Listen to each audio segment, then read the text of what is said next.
Fa miaraba antsika indray tonga soa eto amin'ny fandaharana Traceur Gaz Show. Ary miaraba anareo ihany koa nahatratra ny taona 2024. Igny anie ho taona feno fahasalamana ary fahasoavana ho antsika ity taona vaovao ity. Zava-baovao indray no hitantsika eto amin'ny fandaharana amin'ity androany ity ka dia manasa anareo ary hanaraka hatramin'ny farany. Ohatran'ny mahazatra dia hanaraka ny tokarana evimana antsika ao amin'ny rubrique tutoriel.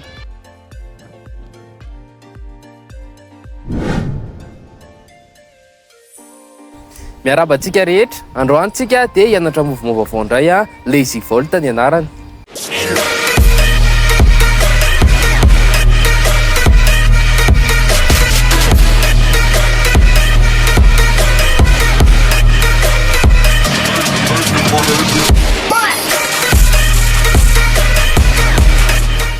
Ny Lazy Volt dia arak'izay anaran'izay dia mouvement tsy dia mila herim-batana be loatra fa mouvement tena mora ianarana be nefa tena efficace. Alohany hanombohantsika anazy dia anao échauffement isika. Anafanana ny tapany ambany dia anaontsika high knees pendant 30 secondes. Ezahana atao ambony tsara ny lohalika. Enchaînena amina pogo jump indray pendant 30 secondes ihany dia tsy voatery miakatra ambony be nareo fa manao saut matsinitsinika dia efa mety. Toizantsika amina open hips ataontsika 10 fois, izany hoe 5 fois isaky ny tongotra.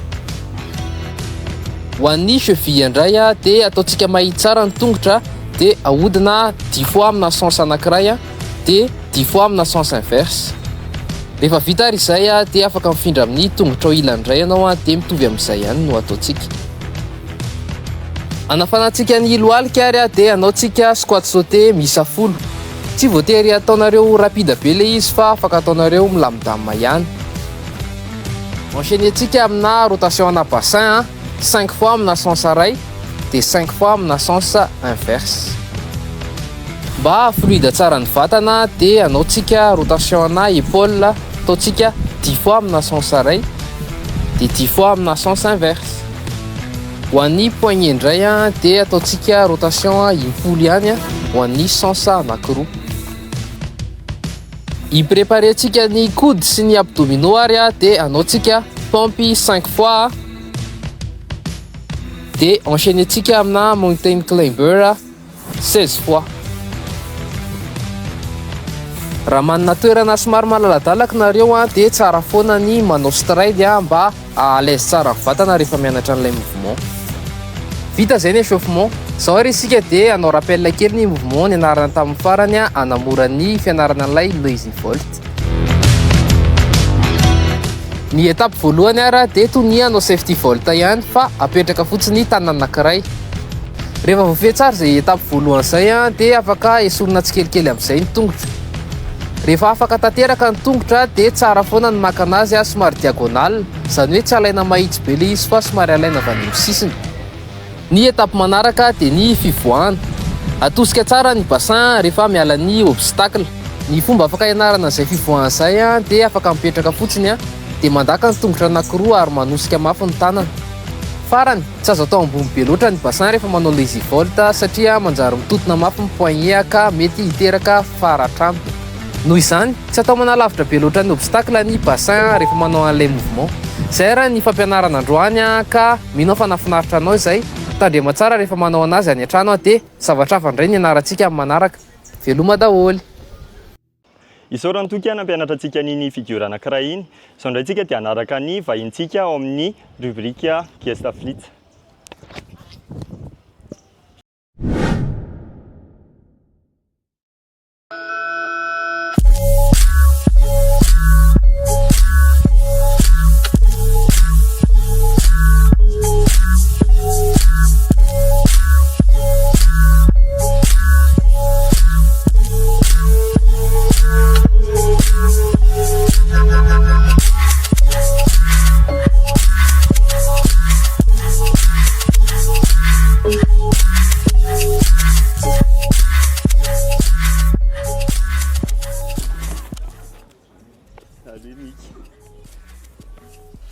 Mika na impura tsy mandresy miaraka amintsika zao atleta anisan'ny sangany eto Madagasikara efa anisan'ny zokiny ihany koa fa mbola hita ihany tonga soa Mika eto amin'ny fandaharana Traceur Gaz Show.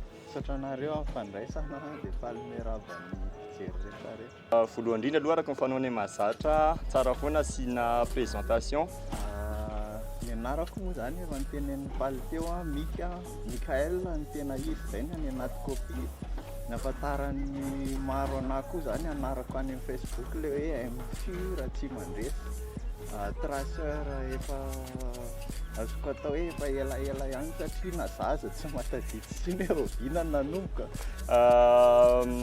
Mika anisan'ny fitaratra foana teo amin'ny ty taranjy ty, nisan'ny idole angamba raha ohatrany hoe azoko lazaina satria mbola tena kely dia vao nahita Mika nanao zavatra tsy fahita masoko hatramin'izay. Inona ny tena source d'inspiration Mika dia inona no iza na inona zany no tena nahatonga tonga amin'izao.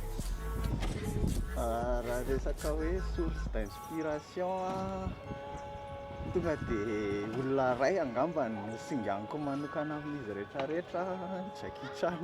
Ok. Mazava ho azy izany tsy tia Jackie Chan hatramin'izay. Ny zavatra nampiavaka amin'ny Jackie Chan amin'ny mpanao film arts martiaux sy stuntman manokana zany a, dia le izy le somary ohatry miankianka zay izy le ohatry mampiasa zavatra ohatry tsy fahitanao, ohatry hoe misy dabapako zao raisiny eo dia ny anazy hafa mihitsy ny fomba fampiasany an'iny. Dia tamin'ny mbola kely tamin'ny mijery film any Jackie Chan dia ohatry mahita an'ilay film aloha, dia avy eo mahita an'ilay ohatry misy bêtisier kely iny foana amin'ny farany, dia avy eo amin'izay rehefa tapitra iny tonga dia any an-tokotany dia mamerina an'izay azo atao tamin'ilay zavatra nataony teo. Izay no netobohany. Izay no tena hoe azoko singanina manokana. Ny ankoatr'izay efa taty aoriana za efa nampatatra an'ilay hoe tena parcours amin'izay efa be dia be dia tsy dia misy hoe azoko singanina be loatra angambany. Ok, za anisan'ny tena mpijery film d'action dia Jackie Chan anisan'ny hoe tena nanamarika ihany koa anahy teo amin'ilay pratika satria alohan'ny nahafantarako parcours dia film foana aloha nijereko. Dia avy eo nahita Mika tamin'ny 2011-2012 mbola tsy nanao parcours akory raha tamin'izany. Dia tena ni-inspiré be. Mikael traceur anisan'ny hoe manana lazany mipetraka koa le anarany hoe MQ raha tsy mandresy na teto Madagasikara na teto Afrique en général. Hono inona ny tena nataony lahy nahatonga an'le anarana mipetraka sy nahatonga an'la hoe tena hoe niavaka zany teo amin'le pratika. Le izy aloha zany nitenenako anazy raha za tsy dia hiteny loatra hoe miavaka be nakaiza, fa ny azoko lazaina fotsiny ngambany eo ihany le hoe tamin'ny andronay mbola tsy tena betsaka le nanao an'ilay izy teto Madagasikara, mbola tsy betsaka ny olona hita hoe tena namiratra, fa tamin'izany zany natsapa hoe tena tia an'ilay zavatra dia nazoto kokoa nandeha nanao entraînement. Dia na tamin'ilay izy mbola tsy nisy teto ary mbola tsy fantatro hoe inona izany parcours zany tamin'izaho tany amin'ny lycée zao ohatra, dia tsy mbola nalala mihitsy hoe misy an'izany dia efa misy discipline ny ivelany any, fa tia nanao an'ilay izy nefany dia nieritreritra fotsiny tamin'izany hoe ity zavatra ity zao raha misy fifaninanana resaka course d'obstacle na ohatr'izany dia mety hamiratra ihany ngamba. Tsy nisy mihitsy moa ilay izy raha tsy efa ela be taty aoriana, fa izany hoe izay ngamba ny azoko lazaina. Ok, hono firy taona teo zay lahy no nanao parcours raha tadidiny lahy? Tsy afaka tena manome taona exacta loatra, fa nitadidiko fotsiny hoe za nanomboka nianatra ny tena hoe mouvement ana parcours voalohany azo lazaina hoe mouvement ana parcours ny anarako voalohany mety tamin'izaho 9 taona ngambany. Ok. Avy nijery film any Jackie Chan 2000 tamin'ny taona 2000 mijery film any dessin animé any Jackie Chan, tsy haiko na efa hitanareo misy dessin animé zay hoe Jackie Chan dia nisy zavatra nataony zay tao anatiny ohatry ny tamboho anankiroa manao ohatr'izao dia manao tic-tac miakatra an'ilay izy, dia nisy tamboho teo atokotaninay tamin'izany dia nataoko teo ilay izy, dia tamin'izay tonga saina hoe ohatry ny efficace be le manao ohatr'izao noho ilay miakatra. Ok. Ny voalohany fa talohan'izay efa be dia be le mifaninana amin'ny ankizy misaotisaoty mandingana zavatra sy ny anona. Ok, tena efa ela be ilay izy satria tsy teneniko hoe firy taona Mika zao za mahafantatra. Ny amin'ny tena fanontaniana tiako apetraka dia mety ho tian'ny atleta sasany hoeny koa ahoana no mika mitazona an'ilay passion hatramin'izao satria mika atleta anankiray efa ela fa tamin'ny 2000 izy dia efa nanomboka nanao figurana parcours zany hoe alohan'izay izy efa misaotisaoty koa anefa izy dans 2024 mbola nahazo podium amina fifananana national championnat national eto Madagasikara ary tena mbola respect foana hatramin'izao ahoana hitazoma an'ilay capacité physique sy les passions anatin'ilay taranja. Le passion alohany raha ohatra le izy ka passion dia tsy mila tazomina mijanona foana angambany izay raha ohatra hoe misy zavatra tiana zany dia tsy tokony hoe mivadika tsy tiana ho azy eo tokony hoe tiana foana fa raha ny capacité physique indray tsy voatazona miezaka ihany mitazona an'ilay izy fa ny taona zany rehefa mitombo dia tsy maintsy mihena le performance fa raha fa tsara n'izy mijanona stable. Mankasitraka be dia be amin'ika ny vahiny teto amin'ny fandaharana dia mirary soan'lahy ho amin'izay rehetra atao. Misaotra betsaka ny traceur gasina indray dia amin'ny manaraka indray. Ndaontsika hanaraka atleta frantsay anankiray nisongadina tamin'ny taona 2024 lasa teo ao amin'ny rubrique Top Actu.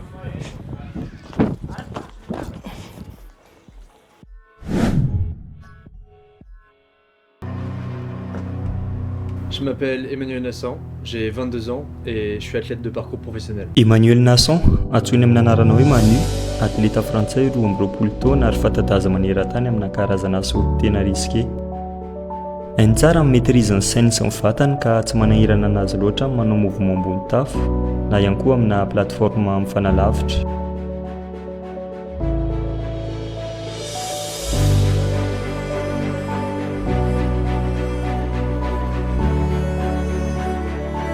Rehefa avy mitety firenena maro izy dia nanana projet tamin'ny faran'ny taona lasa teo fa hanao mouvement iray eo ambonin'ny Tour Eiffel ao Paris.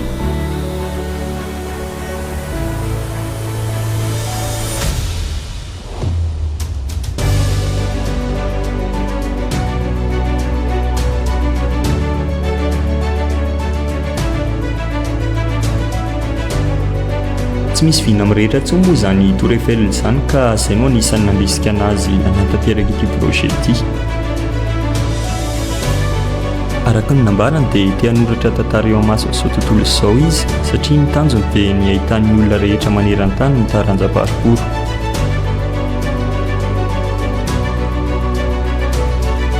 Side flip précision nataony, izany hoe salto mela amina toerana iray, makeny amina toerana iray.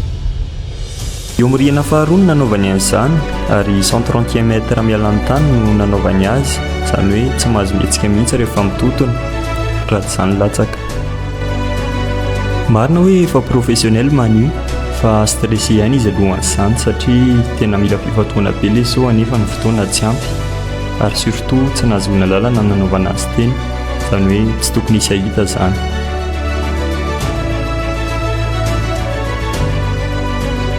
Rehefa avy ny manara-batana sy ara-tsaina nandritra amin'ny fotoana nisinisy izy sy ny namany dia nanapa-kevitra ny andefan'ilay mouvement Manu.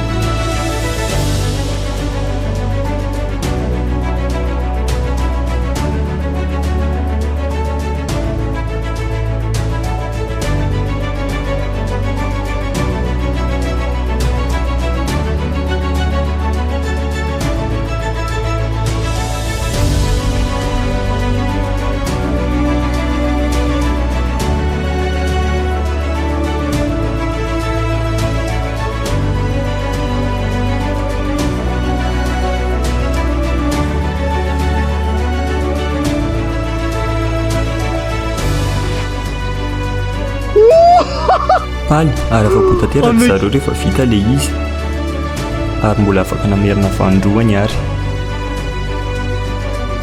Araka ny teniny moa dia io kaskady nataony teo amin'ny Tour Eiffel io no anisan'ny sarotra indrindra nataony. Izy io ihany koa no nahafinaritra azy indrindra satria ivelan'ny lafin'ny ara-panatanjahantena dia rehariana nanao an'io saut io satria izy reriany aloha hatreto no traceur nanao acrobatie précision teo amin'ity toerana manantantara ary malaza ity. mbola mitoy ny lalao izy manoa ary mampananteny izy fa hanome tsara foana ho an'ny taona manaraka. C'est une folie les gars. C'est fou.